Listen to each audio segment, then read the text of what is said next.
My partner had bragged that he could cheat on me right in front of my face and I would find excuses to justify it, so I said, just do it.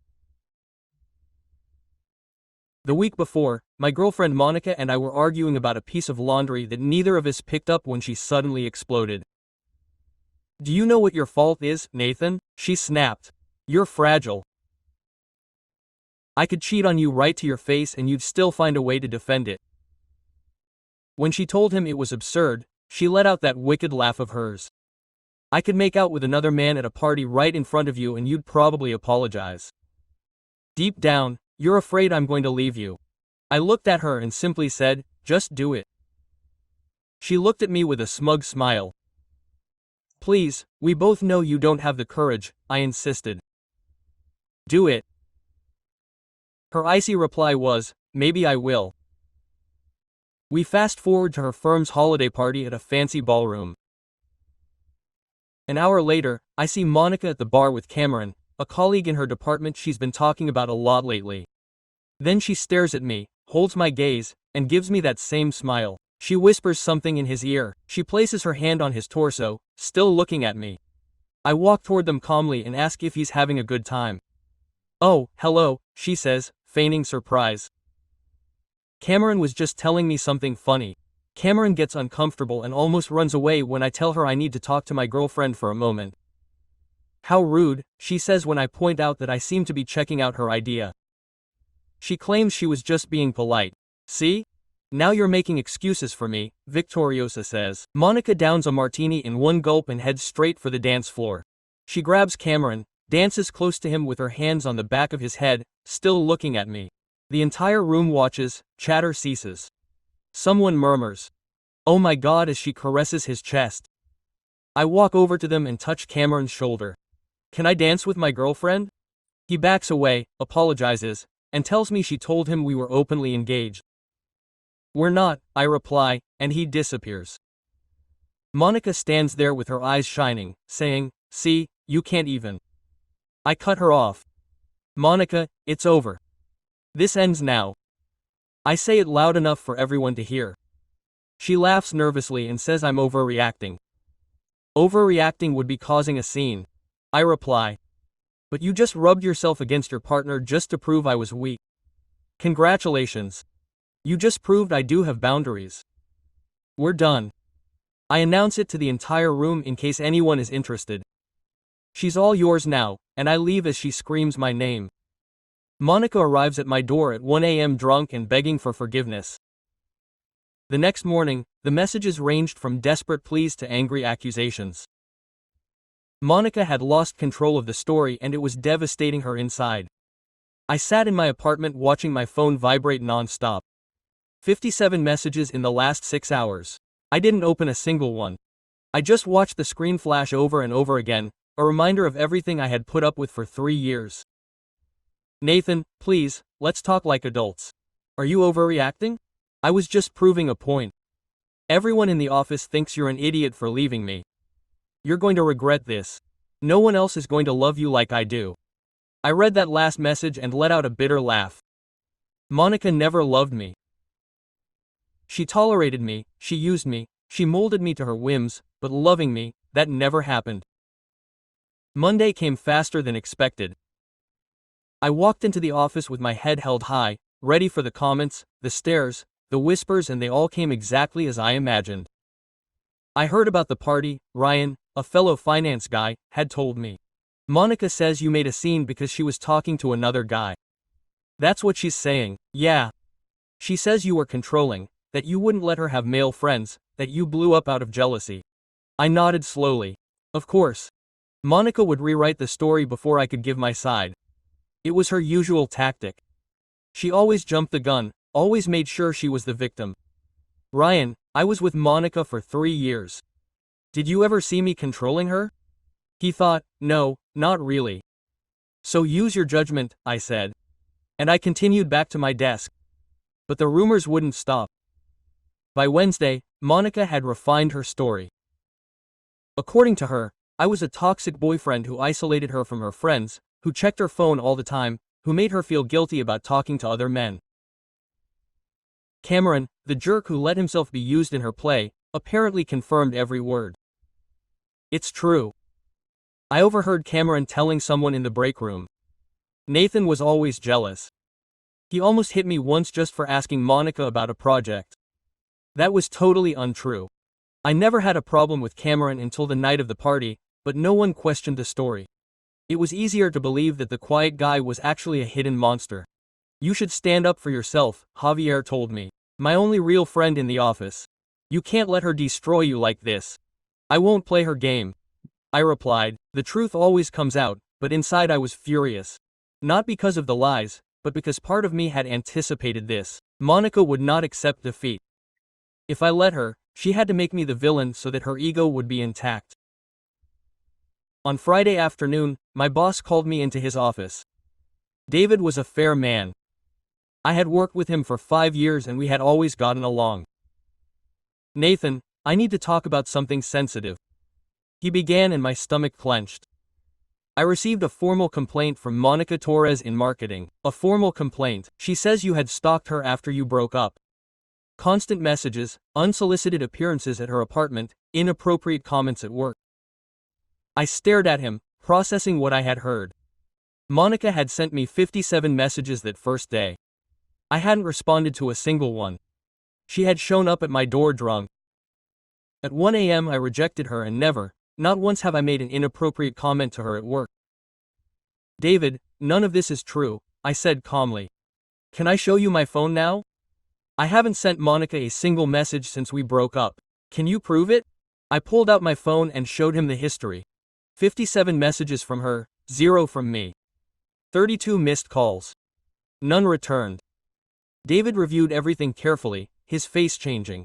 This is very different from what she claims, he said finally. Monica is lying because she doesn't accept that I dumped her, and I did it because she rubbed shoulders with someone else at the company party just to manipulate me. 50 people saw it. David leaned back uncomfortably. Why would she do that? Because she thought I was too weak to dump her. He was wrong. I left his office feeling awkward. On the one hand, I stood by my truth. On the other, I knew Monica wouldn't stop. I needed to win. I needed me to be the bad guy. I needed everyone would see her as an innocent victim. That night, eating alone in my apartment, I decided I wouldn't fight on her turf. I wouldn't engage in gossip. I wouldn't defend my reputation at every turn. I wouldn't beg to be believed. Instead, I would do something Monica never expected. I would improve. I would focus on myself with an intensity I had never seen before. I would become a version of myself so successful, so confident, so fulfilled, that her lies would crumble beneath my reality. The following Monday, I joined a gym. I had never been very athletic, but I needed change. I needed to feel strong. I also made an appointment with a therapist. If I was going to get over it, I needed to understand why I had allowed Monica to treat me this way for so long. Why do you think you stayed in that relationship? Dr. Ramirez asked me in our first session. Because I thought I could make her happy. I thought if I was patient, understanding, she would see the real me. And she did. She saw me as something to be used and discarded when it suited her. Dr. Ramirez, he nodded. Nathan, what you're describing is emotional abuse. Monica trained you for 3 years to doubt yourself, prioritize her needs, and accept crumbs like a banquet. Her words were shocking, emotional abuse. I never saw it that way. I thought we were incompatible, that I wasn't enough for her, but no. She manipulated me into feeling inadequate. Weeks passed. I woke up at 5:30 every morning. I went to the gym, to work, ate healthy, slept well. Therapy twice a week. Slowly I felt different, stronger, not just physically, but at work.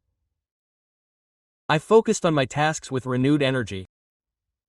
Over the last year of my relationship with Monica, I had allowed my performance to slip. She demanded my attention incessantly. She invented conflicts that I had to resolve. She protested if I stayed working late.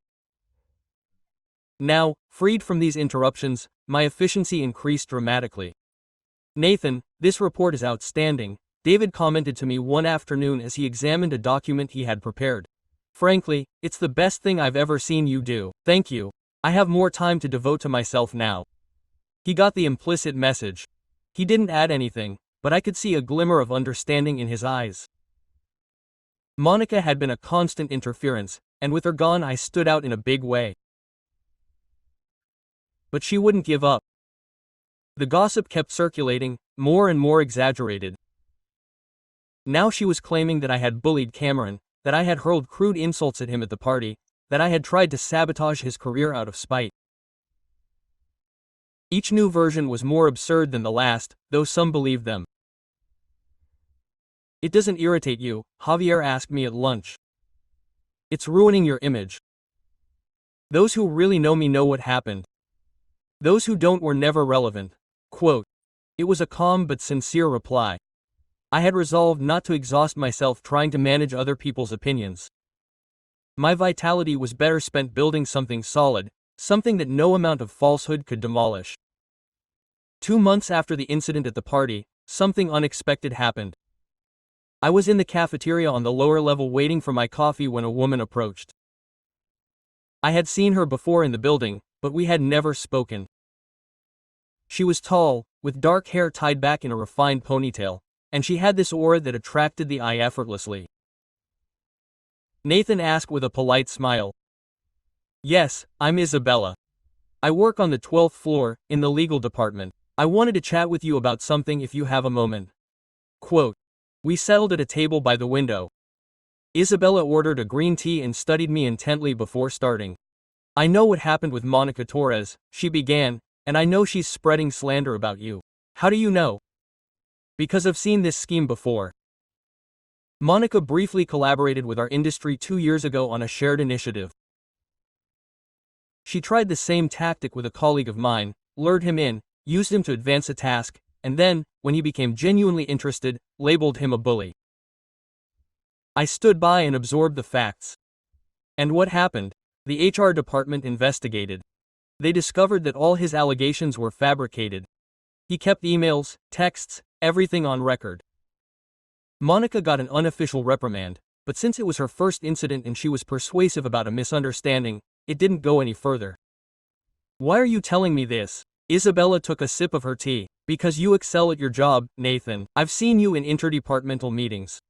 You're astute, professional, fair, and you don't deserve for her to ruin your career just because of her damaged pride.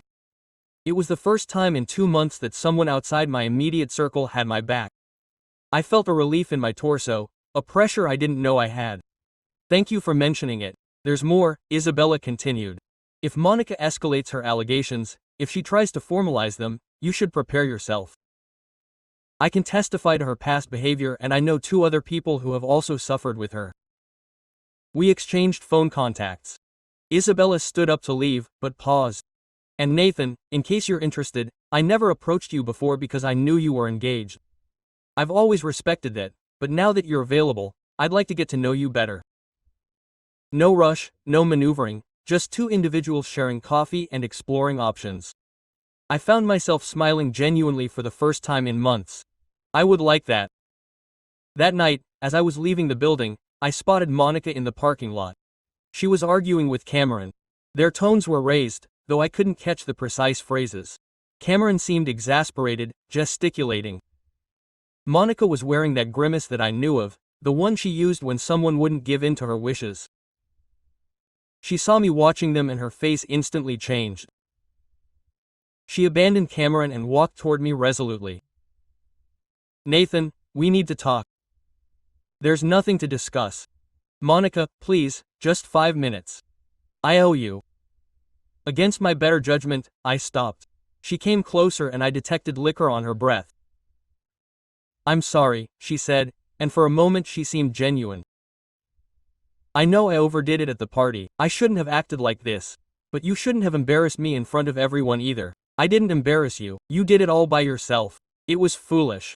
I was drunk. Why don't you forgive me? Because it wasn't just the party, Monica, it was everything. The 3 years you made me feel inadequate, the times you flirted with others to test my reaction, the fights where I was invariably the one to blame. I've had enough. Her eyes watered, but she didn't feel it anymore. Impacted. I had seen those tears in excess. They came when she needed to twist a circumstance to her advantage. And that was it. 3 years are worthless to you. They were worth a lot. They were worth enough suffering to finally learn. I left her there and headed to my vehicle. In the mirror I saw her abruptly wipe away her tears, her expression changing from sorrow to anger in moments, and I knew with total conviction that this was not over. The following week, Monica aggravated her offensiveness. An anonymous email arrived to personnel, claiming that I had altered data in a previous initiative to impress management. It was completely made up, but David must have looked into it anyway. "Non, you know that's protocol," he told me when reviewing my files. "I don't think you made a mistake, but I'll check, I understand." I spent 3 days answering questions, presenting evidence, justifying every choice made in the last 6 months. It was exhaustive and degrading, but in closing David found nothing because nothing existed. "Whoever filed that complaint is looking for harm you," he asked me at the end of the investigation. "If I identify the culprit, there will be sanctions." I knew who it was, but I lacked evidence. Accusing Monica without basis would only make me seem obsessive. That afternoon, after work, I went to the gym as usual. I had been training consistently for 2 months and the progress was noticeable. I had lost weight, gained muscle mass and felt stronger than ever. But the key was the psychological change. Each set, each bead of sweat was a way of regaining control over my existence. Quote, "Good condition," the instructor told me when he saw me doing the chest press. "You've come a long way since the beginning." I had a lot of anger to get rid of. He laughed. "It works. The gym is cheap therapy." After showering, I checked my phone. I had a text from Isabella. Quote, "Do you keep up with the Saturday coffee?" I smiled and nodded. We had chatted in the previous weeks about light office topics, movies, reading. It was nice to talk to someone without constant drama or the need for approval. Isabella was frank, bright, and unstrategizing. On Saturday, I arrived at the cafe 10 minutes early. Isabella was already immersed in a book by the window. She looked different outside of work, more relaxed, in jeans and a basic blouse. "You're on time," I commented. "You too. I hate keeping people waiting." We ordered coffees and talked for 2 hours. Isabella explained her role in law, how irritating it was to deal with staff who ignored agreements because they didn't understand them. I told her about my current project, a market study that required more hours than expected. "And how do you handle the rest?" she asked finally. "With Monica, I say better. Therapy helps. My specialist says I was in an emotionally toxic bond, which fits now, looking at it from the outside. You go to therapy. 2 sessions a week. At first I thought it was excessive, but it's been the best for me." Isabella nodded. "That's maturity. Many men avoid help because they believe they are weak. I believed it. Monica instilled it in me years ago, but asking for support is the bravest thing to do." We walked through the park after coffee. It was a crisp autumn day. The leaves were just beginning to change color. Isabella talked about her family, her 2 younger brothers, her mother, a teacher, me about my parents in another state, and how I hadn't mentioned the affair with Monica so as not to upset them. "You should tell them," Isabella suggested. "You shouldn't shield everyone from the facts." "I know. It's just that my mother never liked me, Monica. If I tell her what happened, she'll come all the way here just to say, 'I warned you.'" Isabella laughed. "Mothers are always right." When it was time to say goodbye, Isabella wrapped me in a hug. It was a simple, warm gesture, but it made me realize how much I missed real human contact. With Monica, every hug came with clauses, demands. This was another world. "We should do this again," Isabella said. Something definitely changed in the office on Monday. An email arrived from David asking for a meeting with all the area leaders. I wasn't an area leader, but he invited me anyway. "This requires your expertise in this fresh plan," he explained. "It's huge, Nathan. If we handle it right, it could be a leap for you." My pulse raced. A leap. After the chaos of the last few months, something positive was finally emerging. The meeting was arduous. The plan involved expanding our services into 3 new markets. It required careful study of rivals, economic estimates, entry tactics. It was exactly the challenge I was passionate about. "Nathan will lead the analytics side," David declared. "He has the strongest track record on the team." I saw the expressions on my colleagues' faces. Shock. Several looked amazed, but I also caught sight of Monica in the back of the room, and her face was one of suppressed fury. She worked in marketing. This plan required cross-functional collaboration. We were going to cross paths. After the meeting, I paused at my desk to examine the initial paperwork. I was so engrossed in my reading that I didn't hear anyone approaching until he spoke.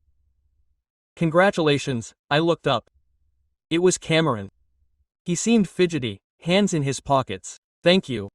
Hey, about the party. He started, but I cut him off. I don't care, Cameron. You just have to know something. Monica tricked me. She assured me they were having an open relationship, that you knew she'd flirt with me. She manipulated me. I know. You knew.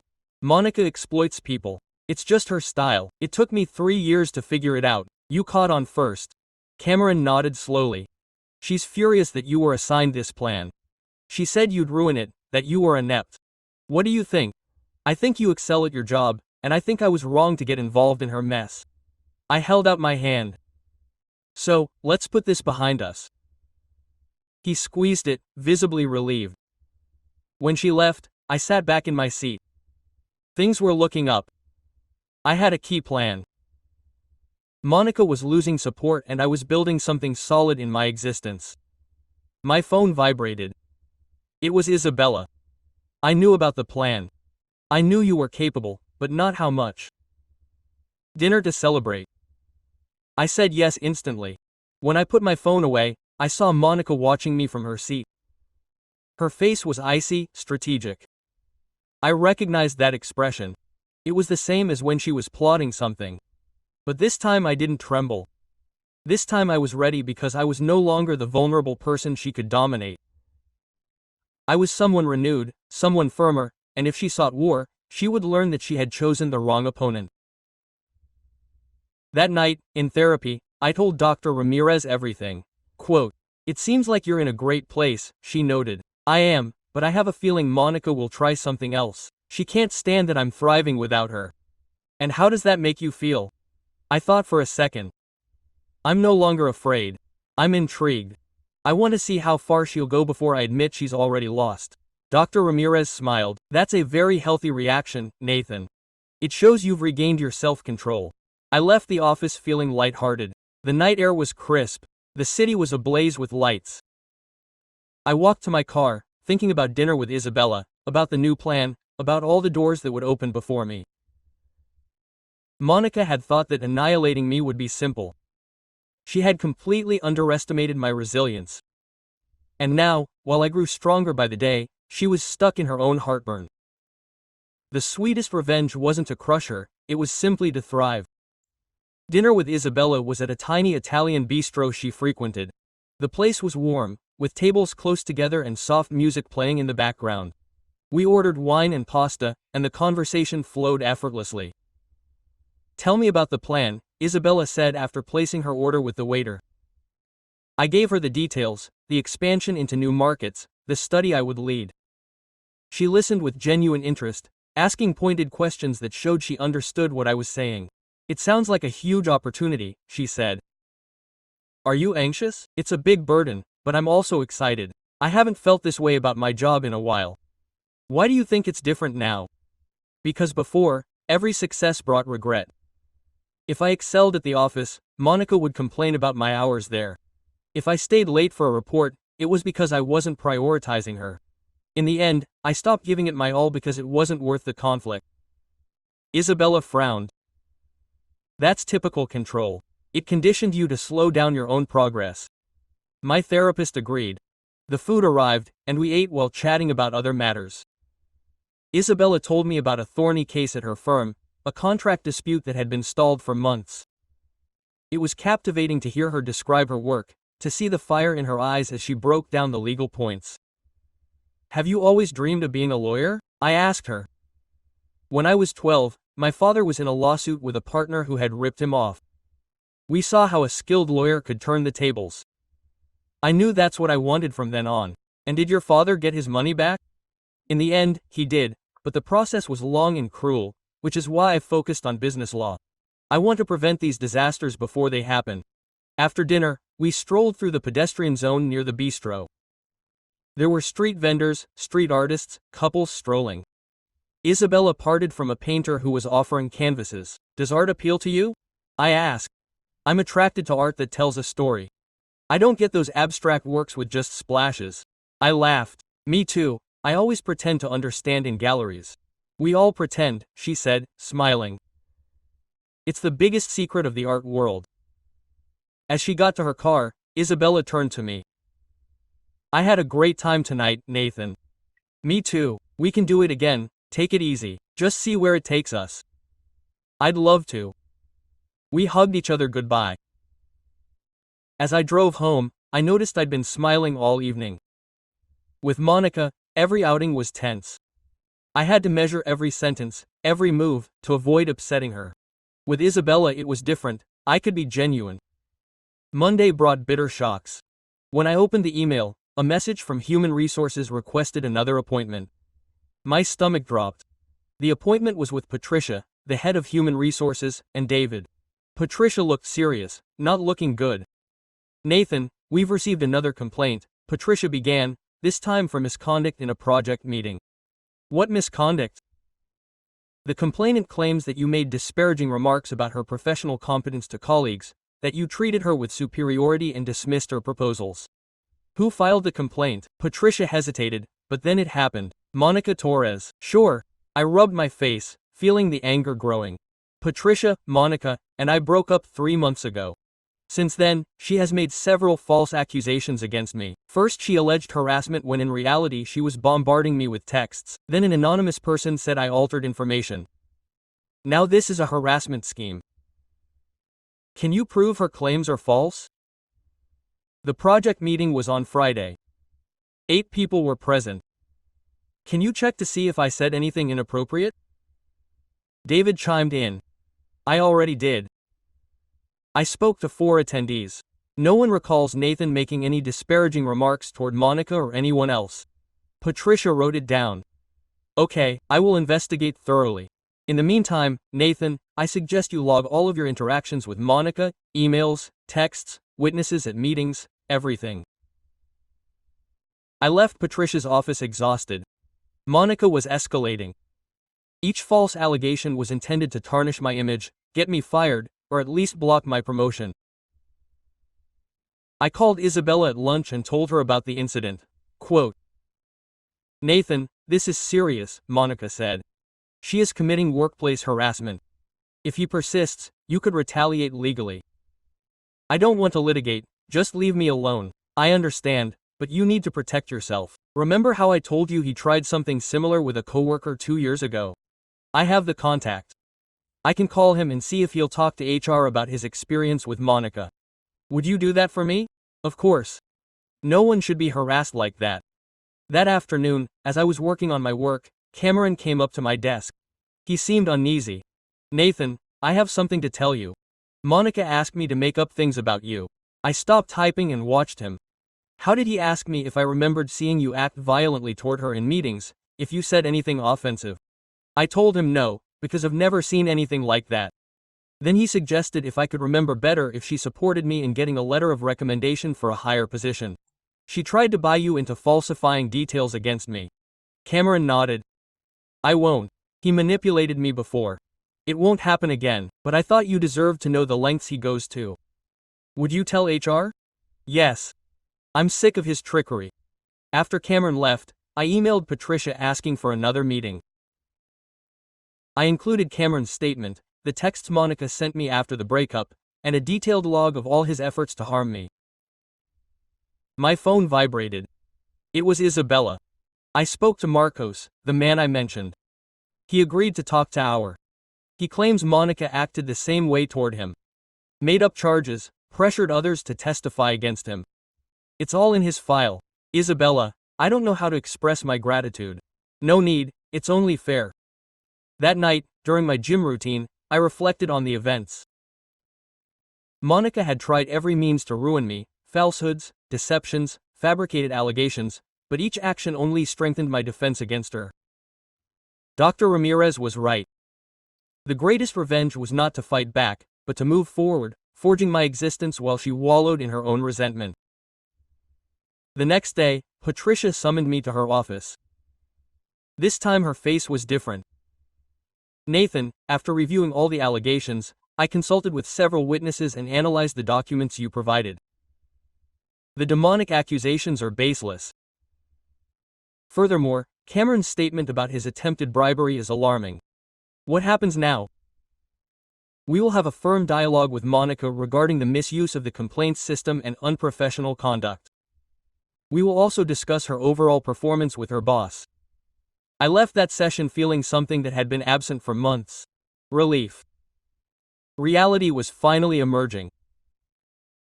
Monica would not get away with it this time, and I, after all the ordeal I had been through, remained unscathed, more solid than before. 2 weeks later, Monica was punished with 3 days without pay. The information circulated through the company like wildfire. Some colleagues looked at me with pity, others with interest, but I lowered my gaze and focused on my work. The project was progressing favorably. I had completed studies in 2 of the 3 markets, and the numbers were encouraging. David praised my work and had already mentioned the possibility of an official promotion upon completion of the project. Quote, "Your performance has been outstanding," he said in an evaluation. "I sincerely believe, Nathan, that you are prepared for a management role." "Thank you, David, it is very valuable of you." "Have you considered relocation? There is a position opening up at our Seattle headquarters. Higher pay, greater responsibilities. It could be a good fit."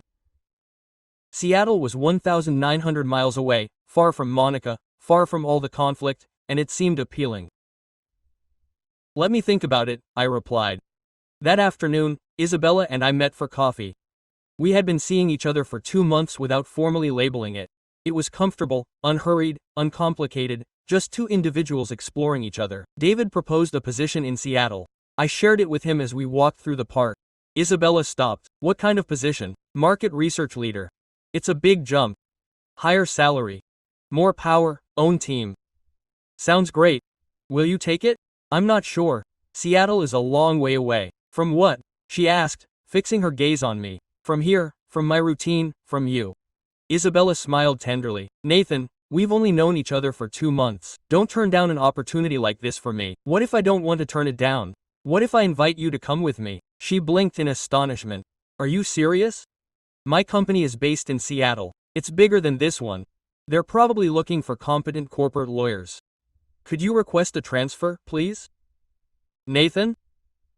That's a crucial choice. I know, and I'm not pressuring you. I'm just saying that I'd love for you to evaluate it." Isabella took my hand. "Okay, I'll evaluate it." The next day, when I entered the office, I found an envelope on my desk. I opened it and saw a handwritten note. It was demonic. "Nathan, I admit my mistakes. I know I hurt you, but this crossed a line. I was disciplined because of you. My image is destroyed." "Was that your goal?" "To completely destroy me. I thought I was better than that. I was wrong about you." I read the note twice and put it in an envelope to turn into our. Monica was trying to blame me as usual, but it wouldn't fly now. Patricia looked over the note with a grim face. "This is inappropriate. Monica has to contact you about her discipline. What will happen to her when she returns? We're deciding whether she stays with the firm. Her behavior has been confrontational, not just toward you. Other employees have mentioned similar experiences." That shocked me. "Other workers. I won't reveal details, but let's just say that you're not the only one having issues with her." The sanction was the beginning. As I left Patricia's office, I felt strange. For 3 months I longed for this moment when the truth would come out and Monica would pay, but when it happened I didn't find the satisfaction I dreamed of, only exhaustion. That night Isabella visited my apartment. We cooked as a team. Pasta with homemade tomato sauce. She chopped vegetables while I heated the water, and everything was so everyday, so positive, that it made me realize how much I missed this in my relationship with Monica. I spoke to my superior about Seattle. Isabel mentioned over dinner. "There's an opening at the headquarters there. Could I request a transfer? What do you think? I like my job here. I have solid clients. I know the team. My apartment is close, but it doesn't matter if I move on to the wrong person. And do you think I'm the right one?" Isabella looked me in the eye. "I could be, but tell me who we are, Nathan, because if I cross the country with you, I need reassurance that this is genuine." I dropped my cutlery and took her hand. "It's genuine. I was with someone who made me question myself for 3 years. With you, it's different. You push me to improve, not because of insecurity, but because you bring out the best in me. Are you going to formally ask me to be your girlfriend?" "Yes, I will." Isabella smiled. "Okay, then yes, I am your girlfriend and I will request the transfer to Seattle." We kissed and it was unique compared to Monica's. No strategies, no deception, just 2 people who are truly attracted to each other. A week later, Monica returned from her punishment. I was in a meeting when I saw her enter the building. She looked exhausted, with dark circles under her eyes and her hair not quite its usual neatness. Our eyes met for a moment before she looked away. Later, Cameron tracked me down. Monica is telling everyone that you planned the whole thing, that you influenced HR and convinced others to forge a conspiracy against her. Do you believe her? No. After the fact, most people already see her true face. That afternoon, a formal email arrived. The position in Seattle was mine if I accepted it. I had 7 days to make the decision. The salary was 40% higher than my current one, with superior benefits and the chance to build my team. I showed it to Isabella at dinner that night. Will you accept it? She asked. Only if you come with me. I already submitted my transfer request. My boss says it's fine. I can start in Seattle next month. I checked the email again. Seattle symbolized a reset away from Monica, away from recent drama, but the key was to forge something authentic with Isabella, without the weight of my history haunting me. I'll take it, I declared. Isabella smiled and raised her wine glass. To resets, I repeated, toasting with hers. The next day, I informed David. He seemed happy for me, but also a little melancholy to see me go. You've grown quite a bit in the last few months, Nathan. Seattle is lucky to have you. I appreciate the chance, David, and I appreciate that you trusted me when others didn't. As I left your office, I saw Monica in the hallway. This time she didn't look away. She approached me firmly. I heard you were leaving for Seattle, she said. Yes. Why? To get away from me. No, Monica, I'm leaving because I got a better offer, because I found someone who appreciates me, because I finally realized that I'm worth more than what you were willing to offer. She opened her mouth to reply, but no sound came out. For the first time since I'd known her, Monica was speechless. I wish you the best, I said, and I meant it. I hope you find the help you need. I left her there and headed back to my desk to start packing up my belongings. In 2 weeks, I would be in Seattle, starting a new life, and this time it would be on my terms. My final week at the office passed peacefully. I finished handing over my assignments, instructed my successor, and said goodbye to my colleagues. Some of them had prepared a farewell lunch on Thursday. Monica didn't show up. On Friday afternoon, as I was clearing the last of my desk, Patricia invited me to her office. Nathan, I wanted to talk to you before you left. Let's get started. Monica no longer works here. She was terminated this morning. Why? After her suspension, she continued to engage in inappropriate behavior. She tried to influence other employees to testify on her behalf. She made derogatory remarks about you and Isabella, and she violated several corporate rules. The decision was unanimous. I didn't know how to react. On the one hand, Monica had tried to ruin me. On the other hand, seeing her lose her job made me feel uneasy. Are you okay? Patricia asked when she noticed my expression. Yes, it's just weird. I spent 3 years with her. I understand, but you did the right thing by protecting yourself. Many people don't. That evening, Isabella and I ate in my mostly empty apartment. The boxes were packed, the furniture was packed. We were flying to Seattle in 2 days. How do you feel about Monica? Isabella asked as we devoured pizza on the floor. I'm not sure. Part of me feels sorry for her, but I also recognize that she put herself in that position. That shows a lot of maturity in you. How do you feel? She said some awful things about you. Isabella shrugged. It doesn't shock me. She never really knew me. She was just looking to hurt you through me. That says more about her than it does about us. On Saturday morning, as I loaded the final boxes into the moving van, my cell phone rang. It was a strange number. I hesitated, but answered, Nathan. It was Monica's voice. She sounded exhausted, dejected. How did you get this contact? That's irrelevant. I just wanted to talk to you before you left. Monica, there's no unfinished business. Please, 5 minutes. I beg you. I watched Isabella settling a box. She nodded in silent approval. 5 minutes. I agreed. Monica arrived 20 minutes later. She looked worse than before. No makeup, wrinkled clothes. She looked like she had aged years in weeks. I lost my job. She stated bluntly. I know. It was your fault. No, Monica, it was your actions. I just protected myself. She crossed her arms. What now? You go to Seattle with your new perfect partner and live happily ever after while I remain here with nothing. You chose your paths. I chose mine. I loved you, you know? I loved you in my own way. No, Monica, you didn't love me. You dominated me. You manipulated me. You used me to feel strong. That's not love. Her eyes watered. Back then, the years were worthless to you. They were worth a lot. They showed me what I reject in a partner. They showed me that I deserve consideration. They showed me that true love does not hurt endlessly. Isabella is not superior to me. She let go of her sorrow, which turned into fury. Will you realize it in time? All men do. Isabella is completely different from you. She doesn't play games, she doesn't manipulate, she doesn't need to ruin others to feel good. Monica wiped away her tears abruptly. Will you regret this? No, Monica, my only regret is not having left sooner. She looked at me with a fusion of resentment and suffering. I hope Saitel makes up for it for me too.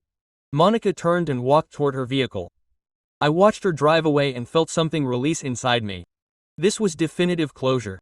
No more conflict, no more manipulation, no more deception. Isabella emerged from the building. Are you okay? Yes, I am. What was she looking for? To close the cycle, I suppose. To accuse me once more before I left. And she succeeded. No, it doesn't affect me anymore. On Sunday morning we boarded the plane to Seattle.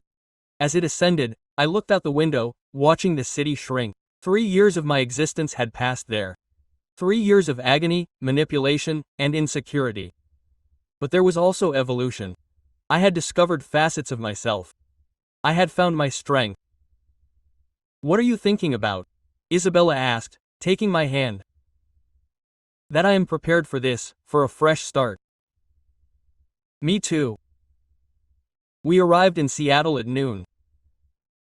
The metropolis was enchanting, with distant mountain ranges and the sound of water everywhere. Our new apartment was centrally located, close to both work locations. It was larger than my previous one, with large windows that allowed in plenty of light. It's ideal, Isabella said as she walked through the empty space. It is. The first few days were turbulent. Unpacking, buying furniture, memorizing work routes, but it was a positive mess. The kind that comes with new beginnings. My debut at the Seattle headquarters was overwhelming. I introduced my new team, 5 talented people who seemed eager to collaborate with me. My superior, Sandra, was forthright but fair. I've heard great praise for your work, she told me in our initial meeting. I expect notable contributions from you. I will not fail you. Isabella settled quickly into her office. Her group welcomed her warmly and already had intriguing cases. I think we made the right move, she told me one night over dinner on our floor. Me too. News from Monica. I blocked her contact and profiles. What she does now is none of my business. That's a healthy attitude. 2 weeks after I arrived, I received a text from Cameron. Monica. She had tried to apply to several firms, but her fame preceded her. No one would hire her. She finally accepted a lesser role at a small company with significantly lower pay. I showed Isabella the text. How does it affect you? She asked. Sad for her, but I know she created this. She had multiple chances to change her behavior and chose not to. Right? It makes me feel bad that I don't feel remorse for her case. Isabella shook her head. Makes you balanced. Monica decided. You are not responsible for the results. That evening, lying down, I reviewed the journey from that Christmas party when Monica tried to demonstrate my weakness to now, starting a life in a different city with someone who loved me. Quote. I love you, I said to Isabella. She smiled in the darkness. Quote, me too. Thank you for trusting me, for accompanying me. Thank you for revealing to me a man who truly respects himself. I slept peacefully. Monica was history. Seattle was my future, and for the first time in years that future looked radiant. A year later, Seattle was my home. My group grew to 8 members and we completed 3 key initiatives. Sandra gave me more monthly duties, trusting my judgment and appreciating my proposals. Isabella flourished. She won 2 important lawsuits and her reputation emerged in the local legal arena. We formed a solid, balanced, and positive duo. Quote, "Do you remember exactly a year ago we arrived?" said Isabella to an evening cooking together. "Yes," terrified but excited. "Do you regret anything?" "Nothing, it was the optimal decision." My phone vibrated. Message from Javier, former colleague. Industry conference in the city and he would attend.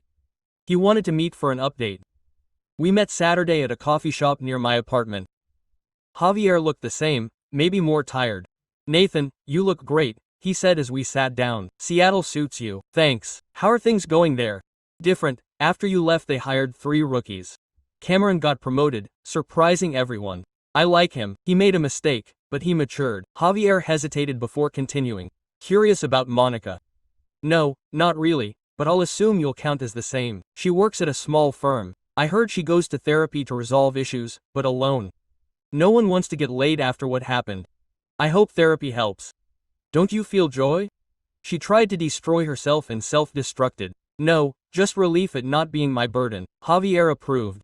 "That's maturity. Many in your shoes would celebrate their downfall. Celebrating their pain doesn't elevate me. I have already triumphed." Javier. "A prosperous career, a healthy relationship, a pleasant existence. That is the ultimate revenge." After saying goodbye to Javier, I walked back. Sunny spring day, vibrant city. I stopped at the jewelry store I visited monthly. The ring remained in the display case, simple, refined, Isabella style. I entered and bought it without hesitation. That evening I took Isabella to her favorite restaurant, an intimate place with a water view from our initial date in Seattle. "What are we celebrating?" she asked, waiting for the dishes. 1 year in Seattle, 1 year together formally, 1 year of happiness. "It has been excellent, my best." After dinner, we walked along the boardwalk. Setting sun, orange and pink sky. I stopped at my favorite viewpoint overlooking the water. "Isabella, a year ago I abandoned everything to start over. I left the city, the job, the comfort, and I did it to catch a glimpse of something greater." "Nathan, what are you doing?" I knelt down and took out the ring. Her face changed from bewilderment to amazement to euphoria in moments. "But the best part of that restart was you. You showed me a balanced relationship. You taught me that I deserve unconditional love, and I want to spend my whole life proving to you how much I value you. Will you marry me?" "Yes," she said with tears. "Yes, yes, yes." I hung the ring and kissed her as Saul disappeared. Passers-by applauded. Isabella laughed and cried. "I don't think you proposed," she said, coming back. "I thought I'd wait at least 2 years. Why delay if you found the right one?" 2 months later, Mother called. She and Father would visit to formally meet Isabella and see her new home. "Father and I are proud of you," she said. "You did the right thing by leaving that girl. She never liked you." "I know, Mom. You were right. This Isabella is totally different, you'll adore her." Perfect parental visit. Mother and Isabella connected instantly, discussing weddings and recipes. Father took me aside one day. "You can see your happiness," he said. "That's what Mother and I want." "I am, Dad." One day, while checking my work email, I found it from an unknown sender. Subject: "Sorry." I opened it. It was from Monica. "Nathan, I know you probably refuse to hear from me and you deserve it, but in months of therapy and the doctor says to reconcile with the victims. I don't seek forgiveness, just to know that I finally realized my mistakes. I was manipulative, domineering, abusive. I treated you terribly and you didn't deserve it. I heard about your impending wedding. I'm happy for you. You deserve happiness. I'm sorry for everything." I didn't wait for a reply.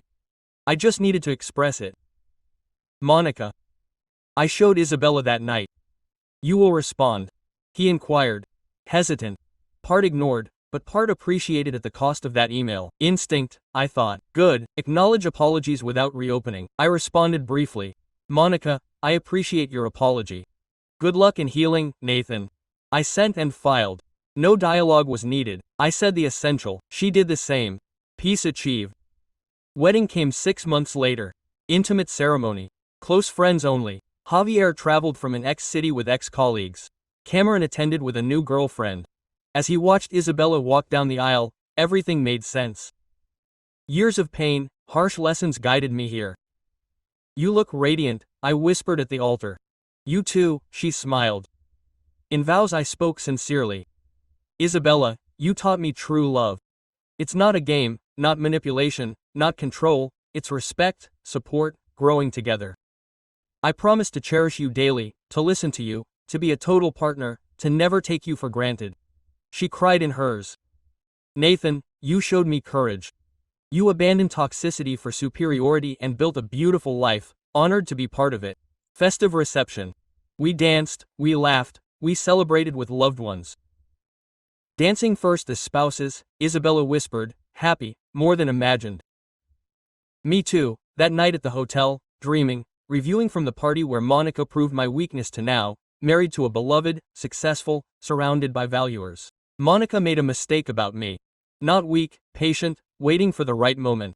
When acting, no violence or theatrical revenge, just choosing better. Optimal revenge. Never destroying Monica, but building a life so full that it becomes irrelevant.